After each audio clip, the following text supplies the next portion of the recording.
উফ, লাগছে তো। এইভাবে কি কেউ মলম লাগায়? তুমি তো ডাকাত নও। তাহলে কষ্ট কি জন্য এমন কষ্ট দিচ্ছ আমায়? একদম শান্ত বালিকার ন্যায় চুপ করে বসে থাকবে। কোনো কথা বলবে না।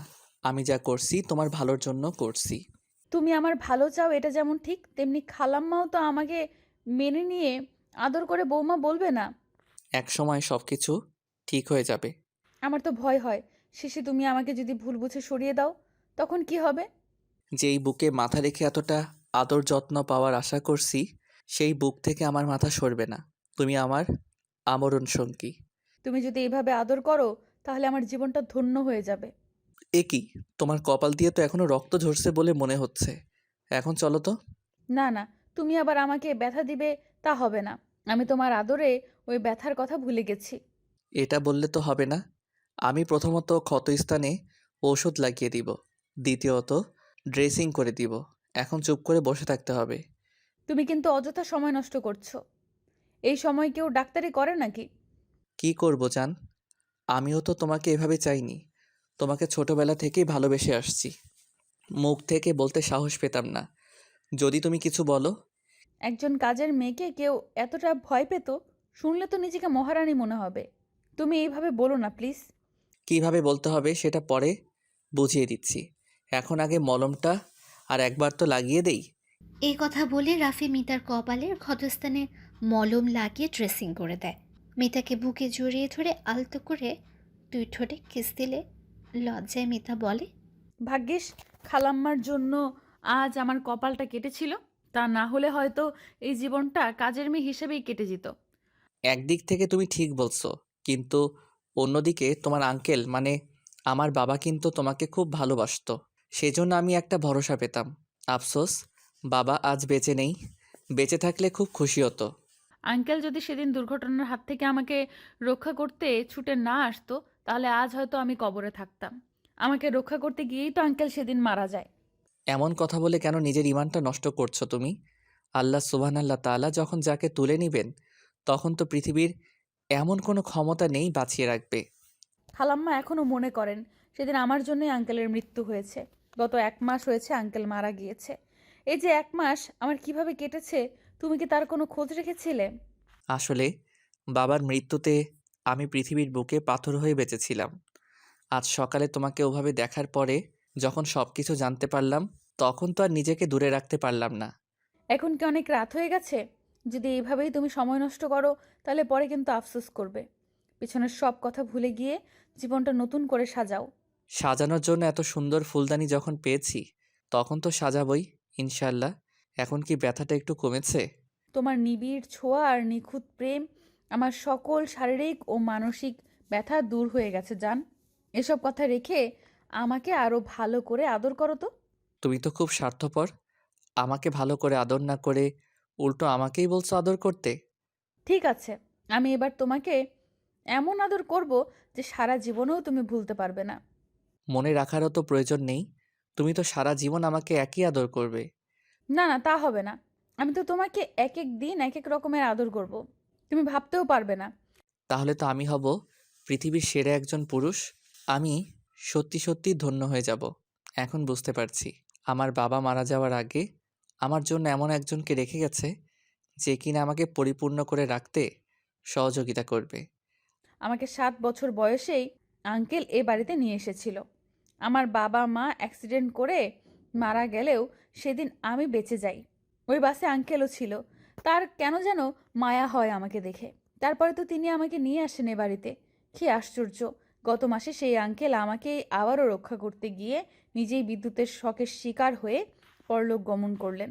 আসলে দুর্ঘটনা যেন আমার জীবনের সাথে অতপ্রতভাবেই মিশে গেছে। তাই তো খুব ভয় হয় তোমাকে নিয়ে। আমি কিন্তু এসব বিষয় একদম মানি না। আমি জানি আল্লাহর রহমতে সব কিছু হয়। তুমি একদম মন খারাপ করবে না। আমি আমার মায়ের একমাত্র সন্তান। মা কখনো চাইবে না আমি এই বাড়ি ছেড়ে চলে যাই। এই একটা জায়গায় আমি মাকে কখনো হয়তো ভুলতে পারবো না। কেননা তিনি তো আমার মা। আমি জানি মায়ের রাগটা স্থায়ী না। আমি কেন, তুমিও তো আজ 15 বছর ধরে মা এবং এই সংসারের সবার বিষয়ে জানো। এটা কিন্তু ঠিক নয়। 15 বছর আছি বলে আমি যে সব কিছু জানবো, তা কিন্তু ঠিক নয়। যদি তাই হতো তাহলে তোমার মন জয় করতে এতদিন লাগলো কেন? কেন আরো 7 বছর আগে জানলাম না? আসল কথা হলো, তুমি কিন্তু আমাকে কামনা করতে। আমিও তোমাকে কামনা করে মনে মনে তোমাকে বউ হিসেবে কল্পনা করেই সময় পার করতাম। আর সেই জন্যই তো বাসর ঘরে বইয়েই ফাটা কপাল নিয়ে ব্যস্ত।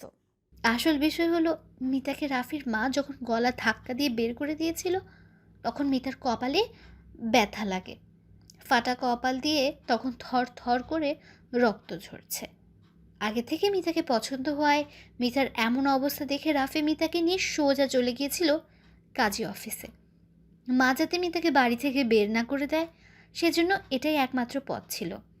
তারপর তো বিয়ে করে মিতাকে বাড়িতে ফিরিয়ে আনলেও মা মেনে নেয়নি মিতাকে।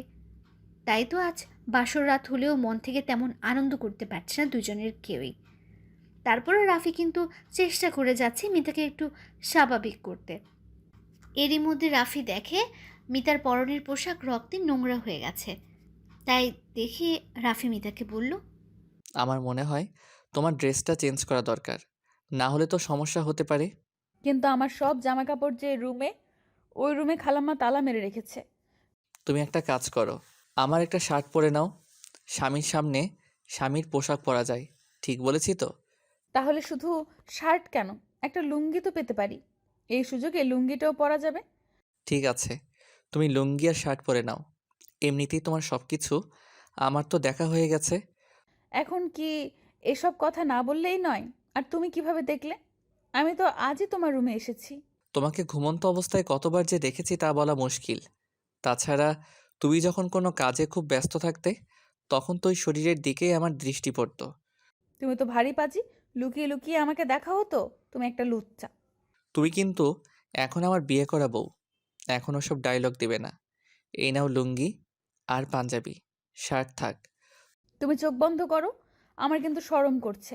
এইভাবে চেয়ে থাকলে হবে না। চোখ বন্ধ করে দিলে দেখব কি করে? আমি দু চোখ ভরে তোমার আসল সৌন্দর্য উপভোগ করব। এটা কি তুমি চাও না? অবশ্যই চাই, কিন্তু এই মুহূর্তে লজ্জায় হয়তো সেটা সম্ভব হবে না। একটু আগেই তো সবকিছু উজাড় করে আমার কাছে নিজেকে সঁপে দিয়েছিলে। যদি তোমার পোশাকের রক্ত না দেখতাম, তাহলে এতক্ষণ তো অনেক কিছু হয়ে যেত। এখন দরকার হয় আমি নিজেই তোমার পোশাক পাল্টে দিচ্ছি। শুনবেই না যখন, তখন আর কি করার? পরিয়েই দাও সব কিছু। এ কথা শোনার পরে রাফি তার ইচ্ছে অনুযায়ী মিতার পোশাক পাল্টে দিয়েই ধপাস করে বসে পড়ল ব্যাটে। তারপর যা হবার তো হয়ে গেছে। গভীর রাতে মিতা বলল, এবার তো শান্ত হও পাগলা। আমি কিন্তু এবার ওয়াশরুমে যাব। তুমি সাহস করে এবার যাও, আমাকে পোশাকগুলো নিয়ে আসো। এইভাবে আর কত সময় থাকবো? ওয়াশরুমে গিয়ে অপেক্ষা করো, আমি নিয়ে আসছি। আমি আসলে ওয়াশরুমের দরজা খুলে দিও। আচ্ছা ঠিক আছে, তুমিও তো গোসল করবে এখন। তুমি গোসল না করলে আমার পাশেও কিন্তু আসবে না। তাহলে গোসলটা এখন না করাই তো ভালো হবে। রাত শেষ হতে আরও 4 ঘন্টার মতো এখনো বাকি আছে। এখন গোসল নয়। ঠিক আছে, তুমি যা বলবে তাই হবে। এই মিতা তোমার কোনো কিছুতেই না বলবে না। তুমি তো মিতার জীবনে হ্যাঁ দিয়ে পরিপূর্ণ করে দেওয়ার প্রতিশ্রুতি দিয়েছো। তাই আমি তো তোমার কোনো কিছুতে না বলবো না। তুমি যদি মনে করো আমার চাহিদা বা ইচ্ছের জন্য তুমি সিদ্ধান্ত পরিবর্তন করবে, তাহলে আমি বলবো দরকার নেই। তুমি এখন গোসল করে নিয়ে পারো। ইসরে, শখ কত! মনে হচ্ছে আমার কিছু ভালোই লাগছে না। তোমার চেয়ে 3 গুণ বেশি ভালো লাগছে আমার। আমার বয়স তো সবে 22 চলছে। বুঝতেই পারছো আমার মন কি চাইছে। আজ তোমার সাথে আমার প্রতিযোগিতা হবে। দেখবো কে জয়ী হয়। এই আজ আমাদের প্রথম ম্যাচ, তাই এটাকে প্রস্তুতি ম্যাচ হিসেবে নেওয়াই ভালো হবে। আজ প্রতিযোগিতা নয়, সামনের ম্যাচ হবে টেস্ট ম্যাচ। তখন দেখা যাবে। আজ তাহলে কি T20 হবে? মোটেও না, আজ হবে ওয়ানডে ম্যাচ। দেখে শুনে সময় নিয়ে শর্ট সিলেকশন হবে। আমি রাজি আছি। লুঙ্গি পরতে তো খুব ভালো লাগছে। ছেলেরা এই জন্যই বুঝি লুঙ্গি পরে। তবে শার্টের চেয়ে তোমার গেঞ্জিটা কিন্তু আরো ভালো লাগছে। গেঞ্জিটা আরামদায়ক। এখন তো দুটোর একটাও তোমাকে দিব না। আমার জিনিস আমাকে দিয়ে দাও। আমি তোমার কাছে কিন্তু চেয়ে নেইনি। তুমি দিয়েছো, তুমি নিয়ে নাও। আমার আপত্তি নেই। একটু পরেই তো। এই থাক, মুখে বলতে হবে না সোনার চাঁদ। আমি দেখছি কি করা যায়। হুম, তুমি দেখতে থাকো। আমি তো আর অন্ধ নই। আমিও তোমাকে দেখতে থাকি। এই উদাম দিগম্বর যুবক এতদিন বোবা ছিল কেন? সেটাই তো বুঝতে পারছি না। আমার নিজের গাছের ফল যখন, তখন তড়িঘড়ি করে কাঁচা ফলে কার্বাইড দিয়ে পাকানোর দরকার মনে করিনি। এখন পরিপূর্ণ ফল যখন, তখন তো সংরক্ষণ করতেই হবে, তা না হলে তো চুরি হয়ে যাবে। গাছ যখন নিজের, তখন তুমি তোমার ইচ্ছে মতো খেতেই পারো। গানে মনে এই জন্য বলে, দয়াল বাবা কলা খাবা গাছ লাগাইয়ে খাও। এখন তো তাই মনে হচ্ছে। এইভাবে শুধু কথা বলেই কি সময় নষ্ট করব? কি করব বলো? সময়টা যদি এপ্রিল মাস না হয়ে ডিসেম্বর বা জানুয়ারি মাস হতো, তাহলে তো কম্বলের মধ্যে যা হয় হতো। আরে, এই সময় তো বসন্তকাল। এটাই তো উত্তম সময়। না ফ্যান চালানো লাগছে, না কম্বল লাগছে। যদিও আমরা ফ্যান চালাচ্ছি, তবে লোডশেডিং হলেও সমস্যা নেই। আমি তো সেই জন্যই বলছি যে তুমি আমাকে এইভাবে দেখতে পারছো। এই, আমি একটা জিনিস ভাবছি। মনে হচ্ছে মা প্রেশারের ওষুধ খায়নি। তুমি একটু অপেক্ষা করো, আমি দেখে আসছি। এ কথা বলে রাফি তার মায়ের রুমে গিয়ে দেখে মা তখনও জেগে আছে। রাফির মায়ের নাম রুবি। মাকে ডেকে রাফি বলল, মা, তুমি এখনো জেগে রয়েছো কেন? ওষুধ কি খেয়েছো? আমার কথা তোর এখন মনে হলো বুঝি? এইভাবে আর খোঁজ না নিলেই মনে হয় ভালো হতো। তুই যা, ঘরে নতুন বউ তোর। মা, তুমি এভাবে বলো না। মিতা তোমাকে খুব ভালোবাসে। আমি এই বিষয়ে সকালে কথা বলবো। এখন তুমি ঝটপট ওষুধগুলো খেয়ে নাও। না হলে আমি কিন্তু তোমাকে জোর করে খাইয়ে দিব। তোকে জোর করতে হবে না, আমি খেয়ে নিচ্ছি। তুই এখন যা। তুমি এখনো আমার আর মিতার উপর রাগ করে বসে আছো মা? আমি কি করব বল? ওর মুখটা যেই দেখি সেই তোর বাবার কথা মনে পড়ে যায়। ওর জন্যই তো তোর বাবা মারা গেছে। তুমি বিশ্বাস করো মা, আমি সেই জন্যই ওকে বিয়ে করেছি। তুমি ভেবে দেখেছো বাবা ওকে কতটা ভালোবাসে? একটা মানুষকে কি পরিমাণ ভালোবাসলে তার বিপদে নিজের জীবনও দিতে পারে? তুমি তো আমার বাবাকে পাগলের মতো ভালোবাসতে। তাহলে বাবার ভালোবাসার মানুষটাকে কেন ঘৃণা করছো? আর হায়াত মৌত তো আল্লাহর হাতে। তুই যা বলছিস সব আমি জানি। এই বিষয়ে আমি এখন তোর সাথে কোনো কথাই বলতে চাই না, তুই যা।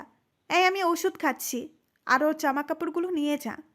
এতক্ষণ মা ছেলের কথাগুলো সব শুনেছে মিতা। যদিও আড়ি পেতে কথা শুনতে চায়নি, কৌতূহলবশত এসেছিল সে মা কি বলে সেটা জানার জন্য। রাফি জামা কাপড় নিয়ে রুমে আসার সাথে সাথে রাফিকে মনের মতো করে জড়িয়ে ধরে আদর করতে থাকে মিতা। এক পর্যায়ে রাফিকে নিয়ে ব্যাডে এসে পড়ে যায় মিতা। তারপর প্রায় আধা ঘন্টা পরে রাফি বলল, আমি তোমার কাছ থেকে এমন কিছুই আশা করছিলাম। আমি খুব খুশি হয়েছি। তুমি কি খুশি হয়েছো? আমি খুশি না হলে কি তোমাকে এখন ছেড়ে দিতাম? তুমি আমাকে অমৃত সুধা পান করিয়ে যে তৃপ্তি দিয়েছো, তা আমি কি ভুলতে পারবো কখনো? এ যেন এক নতুন জীবন শুরু হলো। এই জীবনে যেন কখনো ভাটা না নামে। আমরা দুইজনে এভাবেই বাকি জীবনটা প্রেমের স্রোতে পাল তুলে দিয়ে জোয়ারে ভেসে যাব। এভাবেই দুজনে একসঙ্গে ঘুমিয়ে পড়ে। ফজরের আজান শুনে ঘুম ভেঙে যায় রাফি। জেগে দেখে মিতা তার বুকে মাথা রেখে ঘুমিয়ে আছে। আস্তে করে ডাক দিয়ে জাগিয়ে তুলে কোলে করে নিয়ে ওয়াশরুমে ঢুকে দুজনে একসাথে গোসল করে, নামাজ আদায় করে। কিছুক্ষণ পরে মিতাকে কোলে করে নিয়ে সোজা নাস্তার টেবিলে চলে আসে রাফি। মা আগে থেকে নাস্তা তৈরি করলেও মিতাকে দেখে মুখ ঘুরিয়ে নিল। মিতা বলল, আপনি যদি এইভাবে আমাকে ঘৃণা করে মুখটা ফিরিয়ে নেবেন, তাহলে আমাদের দুজনের জন্য নাস্তা তৈরি করলেন কেন? রাফি, তুই ওই কাজের মেয়েটাকে বলে দিস আমি শুধু তোর জন্য নাস্তা তৈরি করেছি। আসলে আমার কথা মতো শিউলির মা সব করেছে। আপনি তো ভালো করেই জানেন যে আপনার ছেলে 2 পিস রুটি আর একটা ডিম আর 1 গ্লাস গরম দুধ আর কিছু খেজুর বা অন্য ফল খেয়ে সকালের নাস্তা করে। তাহলে আজ এখানে এতগুলো নাস্তা কি হাতের জন্য ব্যবস্থা করা হয়েছে? রাফি, ওই কাজের বেটিকে বল সে যেন মুখ বন্ধ করে খেয়ে দিয়ে সোজা এই বাড়ি ছেড়ে চলে যায়।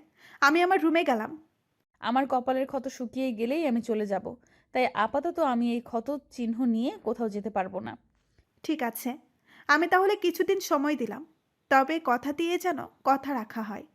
ক্ষত শুকিয়ে গেলেই চলে যেতে হবে। এভাবে কেটে যায় আরও 15টা দিন। হঠাৎ একদিন দুপুরবেলা রুবি এসে মিতার হাত ধরে টানতে টানতে রুমে এসে বলে, এই কয়দিনে চুলগুলোর একই অবস্থা করেছিস হারামজাদি। যা তেল আর চেরুনি নিয়ে আয়, আজ আমি তোকে শাস্তি দিব। আমি এক্ষুনি নিয়ে আসছি খালাম্মা। খালাম্মা কি রে? আমার ছেলেকে বিয়ে করে ফুর্তি করা হচ্ছে আর আমাকে এখনো খালাম্মা বলে ডাকবে? তাই কি হয়? তুমি তো আমার মা। এই কথা বলে মিতা তার শাশুড়ি মাকে জড়িয়ে ধরে কাঁদতে থাকে।